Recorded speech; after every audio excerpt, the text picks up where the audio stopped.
అల్లూరి సీతారామరాజు జిల్లా పాడేరు మండలంలో ఉత్తరాంధ్ర గిరిజనుల ఆరాధ్య దైవం శ్రీ శ్రీ శ్రీ మోదకొండమ్మ అమ్మవారి 3 రోజుల జాతర ఘనంగా నిర్వహించారు. ప్రతి ఏడాది వైభవంగా నిర్వహించే ఈ జాతరకు ఏజెన్సీ ప్రాంతాల నుంచే కాకుండా పొరుగు జిల్లాల నుంచి కూడా వేలాదిగా భక్తులు తరలివచ్చి అమ్మవారిని దర్శించుకున్నారు. పవిత్ర ప్రదేశం శతకం పట్టు వద్ద వెలసిన అమ్మవారి పవిత్ర పాదాలను భక్తులు ప్రత్యేక పూజలు నిర్వహించి పెద్ద ఎత్తున కూడా పండుగ నిర్వహించారు. సాంప్రదాయబద్ధంగా భారీ ఎత్తున ఊరేగింపు నిర్వహించారు. ఈ సందర్భంగా గిరిజన బిడ్డలు భక్తులు సాంప్రదాయ నృత్యాలు డప్పులు మేళతాళాలతో భక్తి గీతాల నడుమ ఊరేగింపు చేపట్టారు. ఈ సాంప్రదాయ పండుగ భక్తులను ఎంతో ఆకట్టుకుంది. మహిళలు బోనాలు పూజా సామాగ్రితో పాల్గొని అమ్మవారికి మొక్కులు చెల్లించుకున్నారు. జాతరతో పట్టణం పాడేరు మొత్తము కూడా భక్తులతో కిక్కిరిసిపోయింది.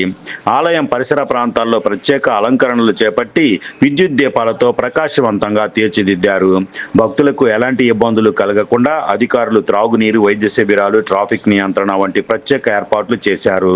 మోదకొండమ్మ అమ్మవారిని దర్శించుకుంటే భక్తులకు వారి యొక్క కుటుంబాలకు శాంతి కలుగుతుందని, సుభిక్షం కలుగుతుందని గిరిజనులు విశ్వసిస్తారు. దీంతో ప్రతి సంవత్సరం ఈ జాతరకు భారీగా భక్తులు హాజరవుతుంటారు. జాతర ముగింపు వేడుకలను తిలకించేందుకు స్థానికులతో పాటు పర్యాటకులు వివిధ జిల్లాల నుంచి వచ్చేటటువంటి భక్తులు పెద్ద సంఖ్యలో హాజరవుతుంటారు.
అక్కడ